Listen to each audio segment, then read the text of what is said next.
Hey girl, I wanted to ask some advice about my situation.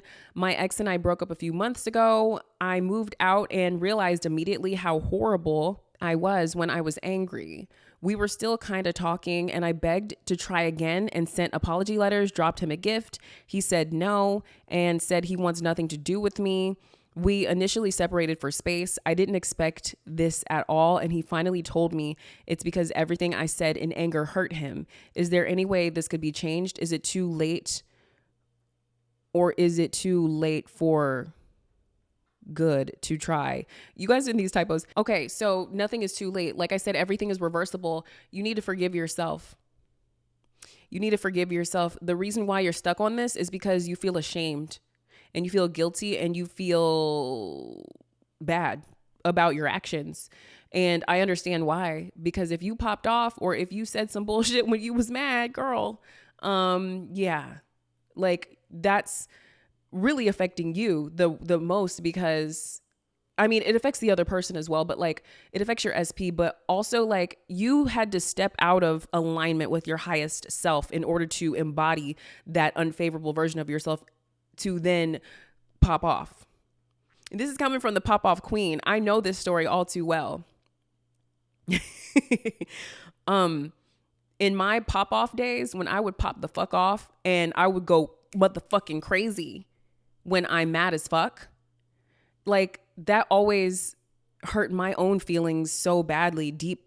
It's like a deep shame, because it's not who I am. That's not who any of us are. Like when we go there, we dropped to a low self-concept. We moved away from God. And we did not express the best version of ourselves. And we hurt somebody else in the mix.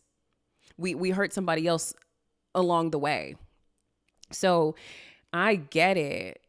I understand why you're like, oh my gosh, like fuck, like he's gonna be like but here's the crazy thing. The truth is you have to forgive yourself and take your attention away from your bullshit that you did, because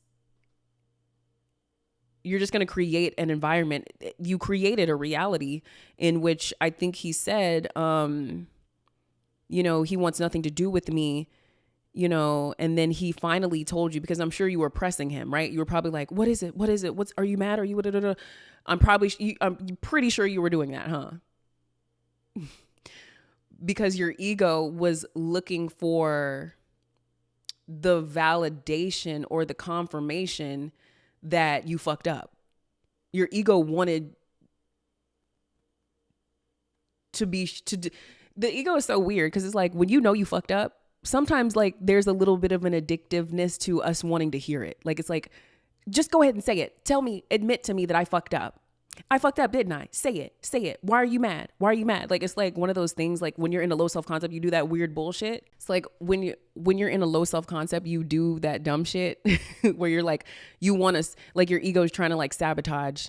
Your ego is like, yeah, I know I'm not shit. So just fucking tell me it's because of what I said, huh? Da-da-da. Like, I don't know if like this was how you were doing it, or I don't know if this is in my mind. Like I'm imagining my old self. So, yeah. So you created later when you were like, oh, he finally told me it's because everything I said in anger hurt him.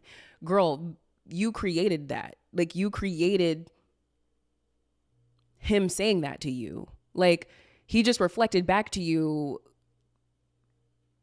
what you were fearing, like what you were afraid of. Like you were afraid and ashamed that you hurt him. And like, that's literally what happened. Like that literally, because you were channeling that shame so heavily, and probably still are a little bit, which you need to like shift out of it. But I understand why. But like, it would be in your best interest to forgive yourself and affirm a new story that you guys overcame this, that he forgave you. Because when you forgive you, he forgives you. That's just how it works. But also really do forgive you and change your behavior. Like, let me make sure we still got audio. Like start to be a more loving version of yourself who is watches her fucking mouth. Like, I had to learn this so many times. I used to pop off with my friends, my best friends, but I forgave myself and healed my relationships with the people that I popped off on. Like, they're still in my life to this day, still my best fucking friends, because I changed the story and believed in myself that I could change and be a better version of myself emotionally and learn how to handle my emotions better and not sabotage healthy relationships because I'm afraid of people. I got way ahead of myself because I do have some notes. The part where you said, I realized immediately how horrible I was when I was angry. Let me just go to the original question right here when you said, I moved out and realized immediately how horrible I was when I was angry. If you were dominantly focused on, realizing how horrible you were when you were angry, that told me everything I needed to know. So that's where your focus is. Oh my goodness, I was so horrible when I was angry. Of course, he's going to show up in your reality, reflecting back to you, being like, you hurt my feelings. Like it's corresponding to, again, your dominant narrative that you're running in your mind about the circumstance in your 3D. It's okay. It's okay. I'm not shaming you. I'm just helping you unpack this. Also, the behavior of you begging and sending apology letters. And did you say you got him a gift? You dropped a gift. That's a form of chasing. That's all ego. You're like just trying to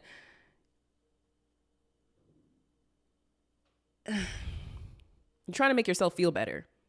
The chasing behavior, like I said, you guys, you never get off your throne to go get something that you want. You always sit in your throne and persist in your story that you want, persist in the favorable story and allow everything to conform and allow everything to flow to you. I know it feels really uncomfortable right now, but that's literally the only way. It doesn't have to take forever. You only feel like you need to chase him because you decided that he is separate from you. You decided that, oh my goodness, he must be upset and mad at me and all the things. So you were focusing on him from a state of lack. So the universe just gave you more lack. This kind of goes back to what I was saying previously about like when we're not in alignment with our high self-concept, when we don't understand our worthiness, when we're not in alignment with our worthiness, when we are not reaffirming that we are worthy of receiving our desires and keeping our desires and sustaining our desires. When we're not in alignment with our worthiness, we sabotage things, we pop off on people, we are in a low self-concept. We're embodying a version of ourselves who, it's just super unfavorable, and we're not going to keep anything that we desire in our realities. Okay. When we aren't in alignment with our worthiness, when we're not conscious of our worthiness while we are getting the thing that we want, we will sabotage it in the most subtle ways without even realizing it sometimes. We'll sabotage it in the most subtle ways, sometimes without even realizing it until it's literally being removed from our reality. When it seems as though we're losing this thing or this person, that's when we start to realize, oh, fuck, like I sabotaged this. I created an unfavorable reality. I perpetuated an unfavorable pattern. So it happens when we create these subtle and untrue storylines that convince us that we aren't worthy of receiving our desires, or that maybe SP doesn't want us, which is a lie. It's just a bullshit narrative that we tell ourselves to keep our ego safe when we are embodying a low self-concept while receiving our desires. So the guys, again, like, I don't know why the microphone just is so low right now, but guys, this always falls back down to knowing your worth. You're always worthy of having a loving, healthy, consistent, fully committed. I feel like I say the same words over and over, positive relationship. We're worthy of that. You're worthy of that. So when it starts to show up, you have to remind yourself, this is safe. I am allowed to have this. I am grateful. I'm so happy and grateful to have this loving, positive energy in my reality. This is what I asked for. It's here and now. I love my SP. I value my SP. I am respected and I am respectful. I am in control of my emotions. I am worthy of my desires. I am always in control of my emotions. I transmute all energy into love. That's one of my favorite things to say when I start to get a little triggered, when I may want to start to pop off or do something like unfavorable. I literally say, I transmute all energy into love. This man is safe. It is safe for me to have this loving experience right now. I'm allowed to be loved. I am allowed to be desired. I am allowed to be cherished. I just soothe myself through it, girl. That's what I do. And yes. Okay. Also, remember, when you are in a low self-concept, it's like a completely different state, personality, identity.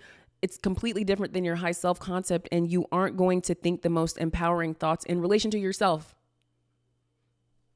Low self-concept is a motherfucker. It is like the worst thing ever, because the thoughts that you're channeling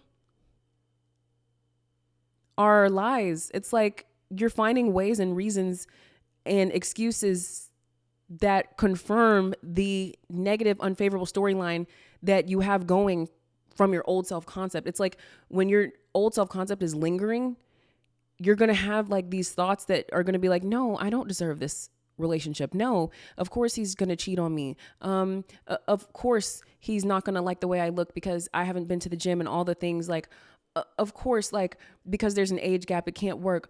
Oh, of course, like, this isn't going to last. He's going to get tired of me. It's all lies. It's all low self-concept. That's why I do this work, you guys, to remind myself and you guys that you're worthy. You're already worthy. You're already enough. Just because there's no explanation. There's no explanation. So forgive yourself and release your shame, regret, guilt, or any low self-concept vibes. It's okay. You need to support yourself emotionally right now by speaking lovingly and positively to yourself to empower your mindset, build your self-esteem, raise your self-concept, and vibrationally align with your God state and your worthiness. Build yourself back up. It's okay. We all make mistakes. You're still worthy of your desires. You're human. You're learning how to receive them. You're learning how to keep them. You're learning how to level up and receive what comes with that next level. You're just learning. And the contrast is powerful. I've said this before. Contrast, when you know what you don't want, you know what you do want. When you manifest some bullshit in your reality, when you manifest the good out of your reality, oh, baby, you learn how to not ever do that shit again. You learn what not to do and who not to be and how not to react. This is a powerful lesson. I don't even know if you want to call it a lesson. I feel like this is a powerful circumstance that you can turn into a lesson that you can learn from.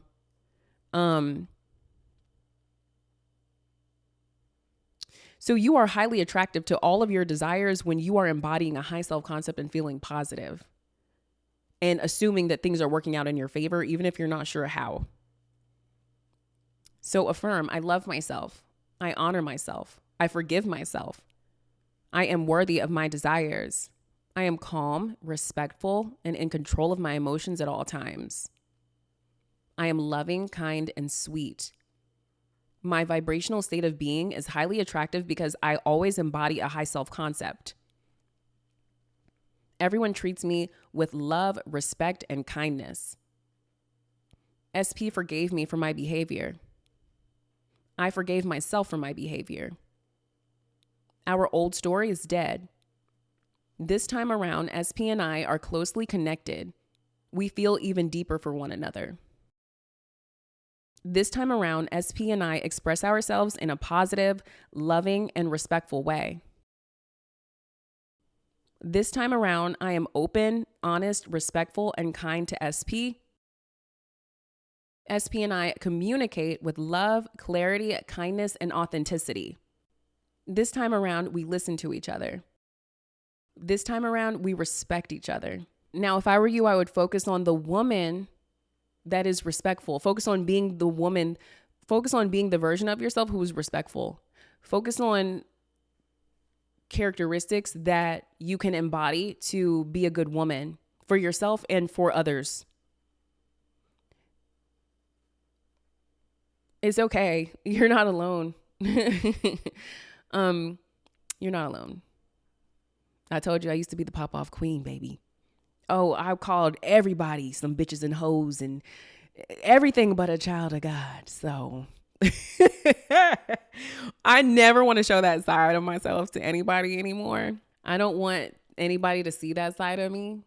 It literally physically is draining, by the way. Like, because I take myself to a place like energetically that it costs a lot energetically for me to go there. And it's very draining and like, it takes me like days to overcome it and stuff. So girl, you're now a new woman, period. Take a shower, release it. And as the water is flowing on you, allow it to act as like, you know, it's washing away your, girl, I was about to say washing away your sins, but washing away the old version of yourself. He will show up favorably. He will. Just focus on yourself though. Focus on healing yourself.